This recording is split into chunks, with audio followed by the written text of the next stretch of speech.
చల్లని చూపు. నిలబడడం అనేది ఉంటుంది. అంటే ఏంటి, మనకేంటంటే మనకు కావాల్సింది మనకి అందుబాటులో ఉంటుంది. మోతాదు కానీ, లేకపోతే ఒక పని చేయాలంటే సడన్గా డబ్బు రావడం కానీ, లేకపోతే ఒక వస్తువు రావడం కానీ, ఇంకోళ్ళు వచ్చి ఇవ్వడం కానీ, ఇంకోళ్ళు వచ్చి హెల్ప్ చేయడం కానీ, ఇవన్నీ ఈ నెలలో మనకి కనిపిస్తున్నాయి అన్నమాట. సో కొంతవరకు శుభ సూచనలు. And also second half of this month వీళ్ళకి కొంతవరకు బాగానే ఉందని చెప్పాలన్నమాట. అండ్ ఆల్సో మనం చూసాము అంటే కనుక గ్రహణం మూలాన్ని చాలా ఎఫెక్ట్ అయ్యే ఒక మన రాశి కింద మనం తీసుకోవాలి. సో వీళ్ళు గట్టిగా పరిహారాలు చేయడం అనేది వెరీ ఇంపార్టెంట్. దేంట్లో వీళ్ళకి అడ్డంగాలు వస్తాయి, తప్పక వీళ్ళు చేసే పనిలో అడ్డంగాలు వస్తాయి. ఆపర్చునిటీస్ వస్తాయి కానీ ఎందుకో అవి చేజారిపోతూ ఉంటాయి అన్నమాట. కాలతామదం అవుతూ వెళ్తుంది. అండ్ ఆల్సో లోన్స్ తీసుకునే పరిస్థితి అనేది మనకి కనిపిస్తోంది. ఖర్చులు అవుతూనే ఉంటాయి, విపరీతమైన ఖర్చు.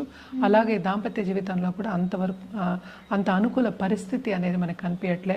అలాగే కొత్తగా పెళ్లి కావాలి, పెళ్ళైన వాళ్ళకి కూడా కొంతవరకు డిసగ్రిమెంట్స్ వచ్చి ఎడబాటు వచ్చే ఛాన్స్